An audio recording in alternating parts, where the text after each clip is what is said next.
السلام عليكم. لا تنسوا الإعجاب بالفيديو والاشتراك في القناة تشجيعا لنا لنستمر بنشر المزيد إن شاء الله. حبايبي، عملنا الكشري بطريقة إنما حكاية ما خدش مننا نص ساعة وكان بالجمال ده. عايزين تعرفوا عملناه ازاي؟ تعالوا معايا على الفيديو. السلام عليكم ورحمة الله. ازيكم حبايبي؟ عاملين ايه؟ يا رب تكونوا بخير وبصحة وعافية.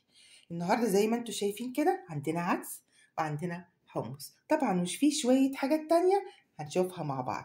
يعني هنعمل الكشري المصري الجميل بتاعنا اللي احنا بنروح كده ندخل محل الكشري ناكل طبق كشري ب50 جنيه كده واحنا مبسوطين. احنا بال50 جنيه دي هنعمل حلة كشري نأكل كل أفراد الأسرة.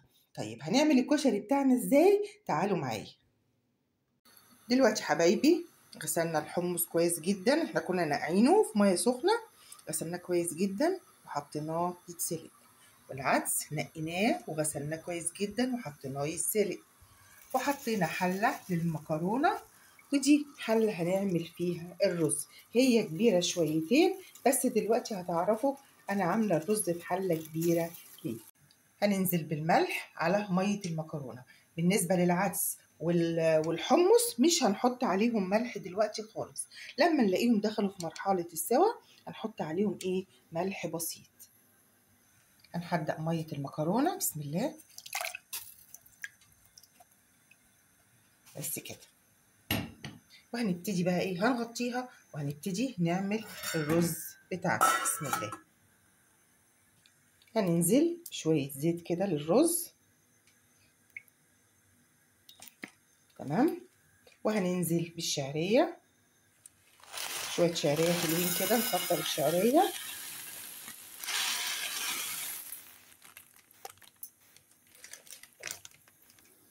هنبتدي بقى نحمر الشعريه بتاعتنا.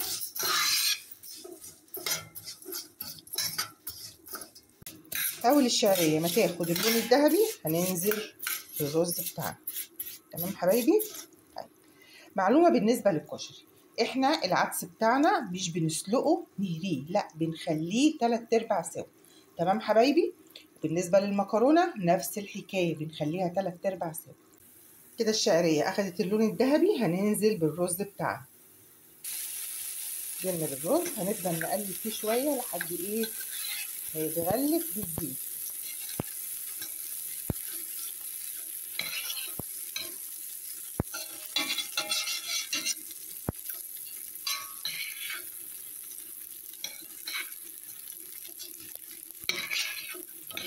لازم كده يتغلف بالمادة الدهنية عامة.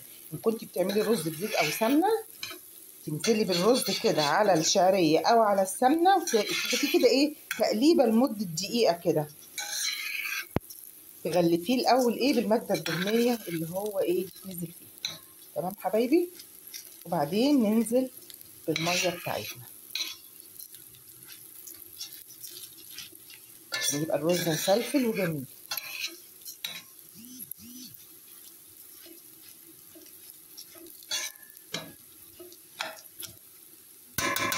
كده هننزل بالمية بتاعتنا.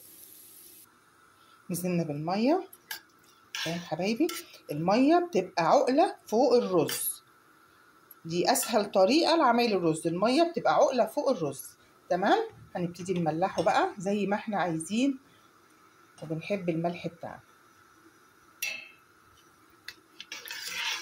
هنسيبه بقى لحد ما يشرب ميته، نوطي عليه خالص يعني يتشرب ونوطي عليه خالص لحد ما يستوي. كده حبايبي ميه المكرونه غليت، هننزل بالمكرونه بسم الله. بصي اي بواقي مكرونه عندك انزلي بيها، تمام. ما عندكيش بقى فهتضطري تشتري لها مكرونه مخصوص الصغننه خالص بتاعه الكشري، واي نوع مكرونه تاني معاها تبقى مشكله كده. والسباكيتي طبعا حاجه اساسيه. ده احنا حاطين مكرونه كشري والمكرونه اللي هي الكوع اللي هي ملويه شويه دي. ما تكون المكرونه كده مشكله بيبقى شكل الكشري جميل. احنا مش هقل من الكشري الجاهز الطبق ابو 50 جنيه اللي هو بيتباع في محلات الكشري. يا حبايبي نزلت كمان المكرونه الاسباجيتا اللي هو الكيس اللي هو 300 جرام. نزلت كده ايه ب3 اكياس مشكلين، لان انا عامله نص كيلو عدس. لو انا عامله اقل من كده ربع كيلو عدس مثلا بقلل، باخد انصاص نص الكيس ده ونص الكيس ده كده يعني، مش باخد الكيس كامل، مش ال 300 او تقريبا 350 جرام، مش باخد ال 350 جرام كلهم، لا باخد نصهم. مكرونه مش هنهريها، يا دوبك تاخد كده ايه، لازم يكون فيها ندغه 3/4 سوا كده، واروح ايه مصفياها على طول. طبعا احنا محدقينها وكل حاجه. الرز بتاعنا اتشرب ووطيت عليه كله تمام، نص ساعة والكشري ده هيكون جاهز. دلوقتي حبايبي صفينا المكرونة، بصوا المكرونة عاملة ازاي، مفلفلة ازاي، من غير ما نحط عليها زيت ولا اي حاجة، ما شاء الله مفلفلة، لا معجنة ولا نية، مظبوطة. دي المكرونة اللي احنا بنحطها على الكشري، لازم تكون بالشكل ده. تمام حبايبي. والرز كمان حبايبي استوى اهو، بصوا بصوا مفلفل وجميل ازاي، ما شاء الله طالع تحفة. قبل المكرونه ما اتسلقت كان الرز استوى، العدس فاضله يعني 3 دقايق. هننزل بقى حبايبي بالمكرونه على الرز، بسم الله. ننزل عليه، عشان كده انا قلت لكم عملنا الرز في حله كبيره، ده الكشري اللي احنا هنلمه بقى في حله واحده. بسم الله. بصوا المكرونه عامله ازاي، بصوا الجمال. مش هنقلبه دلوقتي خالص، تمام.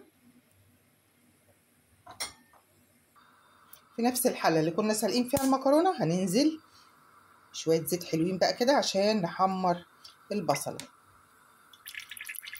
نحمر بقى شويه بصل كده ايه حكايه.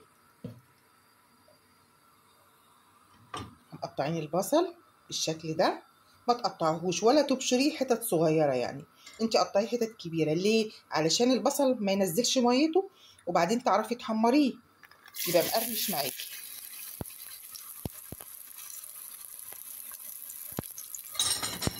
قلب بقى البصله كده، ما توطيش على البصل، خليكي معليه البوتاجاز على البصل، لو وطيتي عليه هيطرى وهينزل ميه. احنا نعلي عليه وتبقى ايدينا فيه عاملين نقلب فيه. تمام حبايبي. حبايبي حدقنا العدس لان هو خلاص فاضل له حاجه بسيطه وايه وهنصفيه.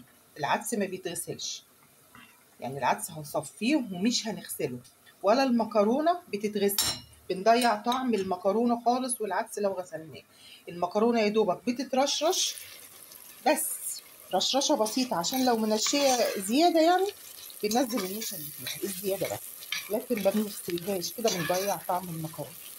تمام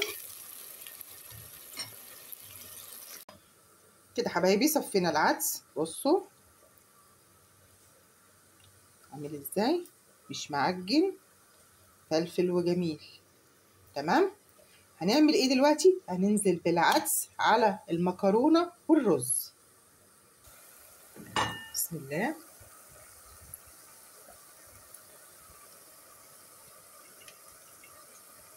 احلى شويه كشري، وبرده مش هنقلب دلوقتي خالص.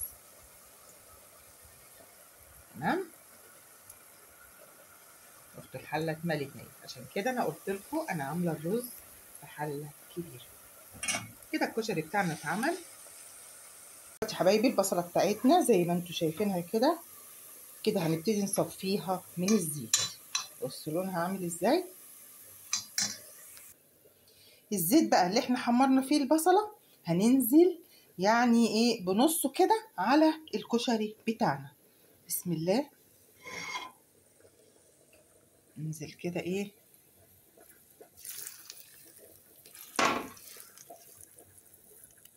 بس كده، وهننزل في الحله هنا بالصلصه او بالطماطم بتاعتنا. كده حبايبي نزلنا بالصلصه وعليها ايه كوبايه ميه، وهننزل براس توم كده ايه متوسطة مهروسة، وهننزل بمعلقة كزبرة كبيرة، وهننزل بمعلقة كمون كبيرة برضو، وهنحدق الصلصة بتاعتنا. ننزل ايه بمعلقة ملح كده.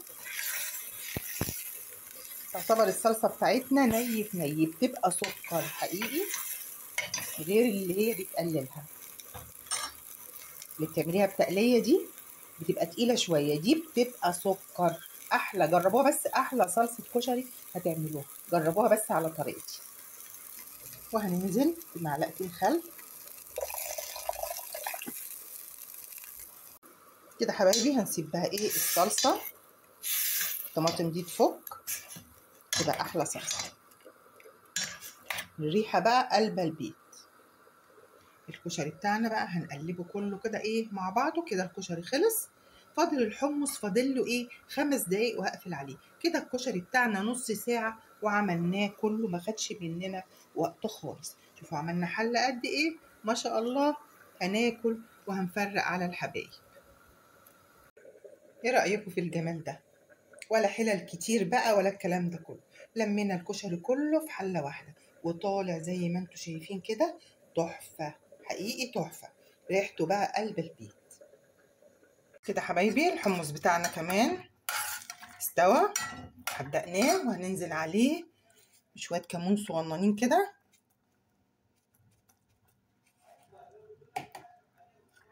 بس كده كده الكشري بتاعنا خلص. نغرف بقى وندوق. بصوا حبايبي البصل عامل ازاي ومقرمش ازاي، من غير ما حطينا نحط عليه بقى دقيق ولا نشا ولا الكلام ده. اهم شيء تقطعيه حتت كبيره، وما تبشروهوش بالمبشره لان هينزل ميه. احنا عايزينه حتت كبيره عشان ما ينزلش الميه بتاعته. تمام، يطلع معاكي بقى مخشول وجميل كده. حبايبي ايه رايكم بقى في الجمال ده؟ احلى كشري لاحلى متابعين. عملناه مع بعض خطوه بخطوه، ما خدش نص ساعه وكان الكشري بتاعنا جاهز وطالع كمان حكايه. اما الصلصه دي بقى ايه هتعتمديها حاجه تانية خالص، عباره عن سكر. حبايبي جربوه بالطريقه دي هيعجبكم، مش هياخد منكم وقت خالص. وما تنسونيش في الدعاء، لايك وشير، واللي ما اشتركش في القناه يشرفني بالاشتراك فيها عشان يوصل لكل جديد.